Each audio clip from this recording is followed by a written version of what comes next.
ఇక budget session లో కులగణనపై bill చట్టబద్ధంగా చర్చ జరుపుతాం. మంత్రి పొన్నం. మేధావులు బీసీ సంఘాల సూచనలు తీసుకుంటాం. ప్రతిపక్షాలు కూడా సలహాలు ఇవ్వచ్చు. పూలే విగ్రహంపై కవిత 10 ఏళ్లు ఎందుకు మాట్లాడలేదు? లిక్కర్ కేసులో బిజీగా లేకపోవడం వల్లే కొత్త నాటకం అని కామెంట్ చేస్తా ఉన్నారు మంత్రి పొన్నం ప్రభాకర్. తెలంగాణ ప్రజలారా, ముఖ్యంగా బీసీలారా, మీ అందరికి ఒక గుడ్ న్యూస్ ఏంటంటే తెలంగాణ బీసీల కళ సాకారం కాబోతా ఉంది. బీసీ కులగణన.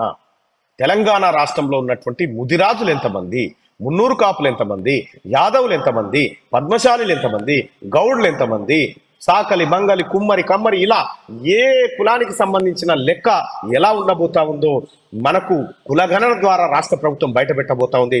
తద్వారా ఆయా కులాలకు సంబంధించినటువంటి నిధులు కానీ విధులు కానీ పక్కాగా దొరికే అవకాశం కనిపిస్తా ఉంది. ఇదే కులగణన పైన, కులగణన ఆ తర్వాత బీసీల ఉద్యమాల పైన బీసీ నాయకుడిగా ఉన్నటువంటి అర్జున్ మనతో పాటు ఉన్నాడు. అర్జున్ తో ఒకసారి మాట్లాడే ప్రయత్నం చేద్దాం. ఎస్ అర్జున్, ఇప్పుడు తెలంగాణ ప్రభుత్వం కులగణన చేపడతా ఉంది.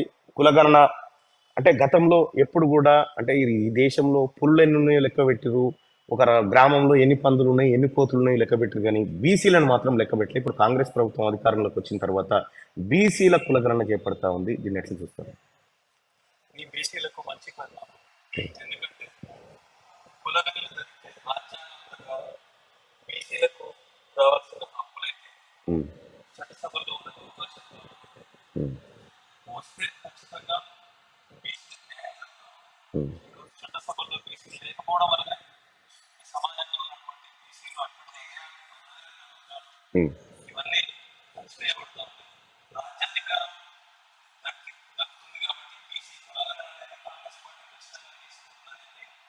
రాహుల్ గాంధీ గారి మాట ఇది. కట్టుబడి ఉన్నారు. ఇంతకుముందు గతంలో సమగ్ర కుటుంబ సర్వే అని చేసిండు, లెక్కలన్నీ దాచిపెట్టాడు. ఆ రోజే ఉన్నాయి లెక్కలు. ఉన్నాయి. కేసీఆర్ దగ్గర ఉంది, దాచి. ఆయన ఉద్దేశం ఏంటంటే బీసీలకు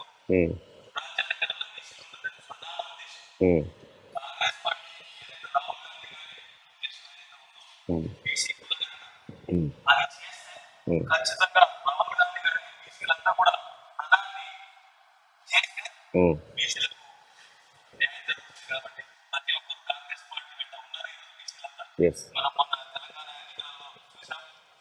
కాంగ్రెస్ పార్టీకి అత్యధిక మెజారిటీ ఇచ్చి సీఎం గా రేవంత్ రెడ్డి గారు ఉన్నారు. రేవంత్ రెడ్డి గారికి కూడా స్పష్టమైన అవగాహన ఉంది. ఒక రైతు బిడ్డ ఆ నుంచి ఈ రోజు కూడా ఆయన ప్రజా సంక్షేమం కోసమే పాటుపడతా ఉన్నాడు. మళ్ళా తెలంగాణ ప్రజల 4 కోట్ల తెలంగాణ గొంతుకై ఈరోజు బీసీల హక్కుల కోసం, తెలంగాణ ప్రజల కోసం ఆయన కొట్లాడుతూ ఉన్నాడు. మల్లన్న గారికి కూడా తరఫున అడ్వాన్స్ కంగ్రాచులేషన్స్ చెప్తా ఉన్నాను. Thank you. అక్కడ రాకూడదు.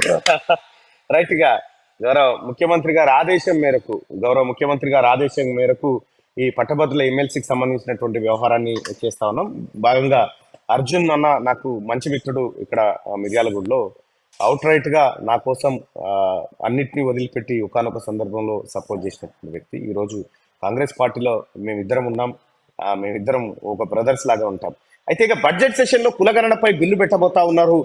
మేధావులు బీసీ సంఘాల సూచనలు తీసుకుంటామని చెప్పి రాష్ట్ర ప్రభుత్వం క్లియర్ గా చెప్తా ఉంది. అయితే మేధావులు బీసీ సంఘాల సూచనలు తీసుకోవడం అంటేనే రాష్ట్ర ప్రభుత్వం పారదర్శకంగా ఈ వ్యవహారాన్ని నిర్వహించబోతున్నట్టుగా స్పష్టంగా అర్థమైతా ఉంది.